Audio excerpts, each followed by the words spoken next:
Praise the lord. హల్లెలూయా. మన ప్రభువును మన రక్షకుడైన యేసుక్రీస్తు నామములో ఈరోజు దేవుని వాగ్దానం కొరకు ఎదురు చూస్తున్న ప్రతి ఒక్కరికి యేసుక్రీస్తు కృపలో సమాధానం కలుగునుగాక. ఆమెన్.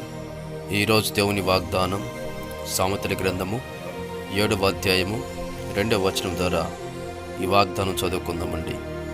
నీ కనుపాపు వలె నా ఉపదేశమును కాపాడిన ఎడల నీవు బ్రతుకుదువు అనేటువంటి వాగ్దానాన్ని ఈరోజు మనం చూస్తున్నామండి. ఈరోజు ఈ వాగ్దానం వింటున్న ప్రియ సహోదరి సహోదరుడా, మరి ఈరోజు దేవుడు మనకిస్తున్నటువంటి వాగ్దానం ఏమిటంటే ఉపదేశాన్ని కాపాడమంటున్నాడండి. ఈ రోజులు అనేకులు ఉపదేశాన్ని కాపాడుకోకుండా శరీరాన్ని కాపాడుకుంటూ శరీర కోరికలకు అవకాశం ఇస్తూ లోకానికి సమయం ఇస్తూ జీవిస్తున్న ప్రజలు అనేకులు ఉంటుండగా ఆయన అంటున్నాడు, ఎప్పుడైతే నువ్వు నా ఉపదేశాన్ని కాపాడుతావో, అంటే నీ కనుపాపుని ఏ విధంగా అయితే కాపాడుకుంటావో అంతకంటే జాగ్రత్తగా నా ఉపదేశమును కాపాడిన ఎడల నీవు బ్రతుకుతూ అంటున్నాడండి. కాపాడడం అంటే నీ హృదయంలో భద్రపరుచుకోవాలండి. నీకు కలిగిన ఒక బంగారు వస్తువు ఏదైనా ఉంటే గనక దానిని ఎంత భద్రంగా దాచుకుంటావో అలాగే దేవుని యొక్క ఉపదేశమును నువ్వు జాగ్రత్తగా కాపాడినట్లా నీవు బ్రతుకుతావు అంటున్నాడండి. ఈ లోకములో ఏది కూడా నిన్ను బ్రతికించలేదు. నిన్ను బ్రతికించగలిగింది ఒకటేనండి, అదేనండి ఉపదేశ క్రమము.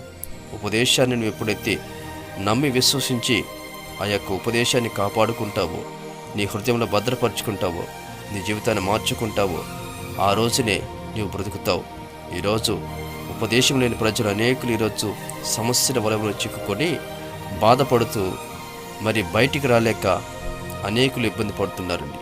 కారణం ఏమిటంటే ఉపదేశానికి చెవియొగ్గే ప్రజలు కాకుండా కల్పనా కథల వైపుకు చెవియొగ్గి ఇష్టానుసారంగా జీవిస్తున్న ప్రజలు ఈ రోజుల్లో ఉంటున్నారండి.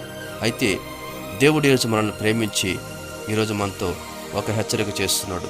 అదేమిటంటే మీరు లోకస్తులాగా ఉండకుండా ఉపదేశానికి చెవియొగ్గి ఉపదేశ క్రమంలో నడిచి ఉపదేశముని మీరు కాపాడిన ఎడల మీరు బ్రతుకుతారు అని అంటున్నాడండి. మనం బ్రతకాలంటే ఉపదేశం కావాలండి. ఉపదేశం లేకుండా మనం బ్రతకలేమండి. ఈ రోజులు అనుకుంటారు అనేకులు బ్రతుకుతున్నారు కదా, మరి వాళ్ళు బ్రతుకుతున్నాం మేము బ్రతుకుతాం కదా అని మీ హృదయంలో ఆ ఆలోచన రావచ్చండి. అయితే బ్రతకడం అంటే ఈ లోకములో అందరూ బ్రతుకుతారండి.